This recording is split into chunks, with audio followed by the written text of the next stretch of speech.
U Zagrebu 22. listopada na konferenciji za medije saznali smo niz zanimljivih podataka o hrvatskoj industriji videoigara u organizaciji kompanije A1 Hrvatska, a u suradnji s klasterom hrvatskih proizvođača računalnih igara, a ujedno najavljeno je i jubilarno hrvatskim gamerima najznačajnije događanje, 10. reboot Infogamer powered by A1.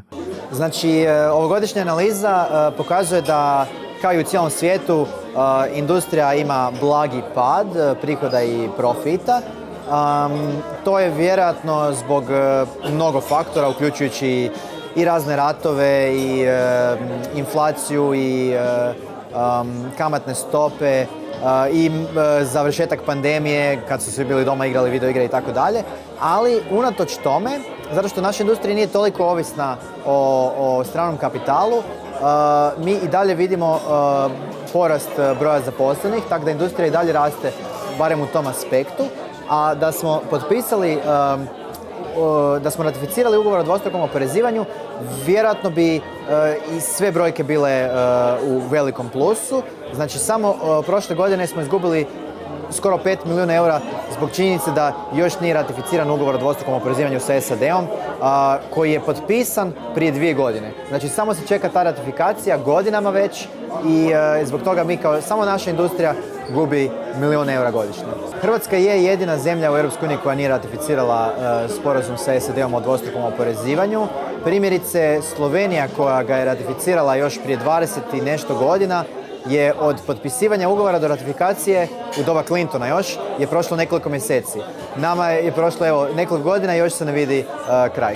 Tako je, pa gaming je svijeta zabave i opuštanja, no osim toga naravno postoji i ona druga strana o kojoj nevoljko pričamo, ali moramo pričati, i naša odgovornost kao kompanije koja potiče razvoj gaming industrije je velika, što znači da mi želimo ulagati u tu industriju, ali isto tako želimo i educirati sve one koji su unutar te industrije o potencijalnim rizicima i opasnostima. Razvili smo prije sad već nekog vremena platformu Bolje online, kroz koju mi sustavno educiramo i nastavnike i sve mlade koji se nalaze iza ekrana, ali i njihove roditelje i influencere o prednostima i odgovornosti gejmanja, ali isto tako i odgovornog korištenja tehnologije.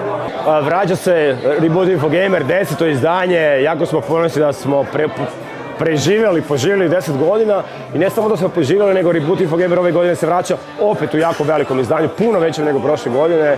4 velike hale Zagrebačkog Velesajma, 4 dana, 14. do 17. 10.000 kvadratnih metara, više od 100 brendova ove godine izlaže u sklopu Reboot Infogamera.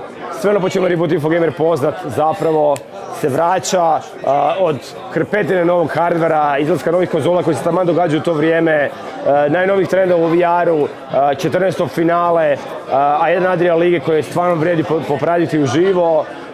Od svih drugih stvari još bi možda naglasiti dodatno da ćemo ponovno imati zapravo možda najveće okupljanje regionalne games industrije u zadnjih 10 godina koje smo ikad imali. Sve bi pozvao svakog da nas posjete. Jedno od najimpresivnijih naših izdanja do sada.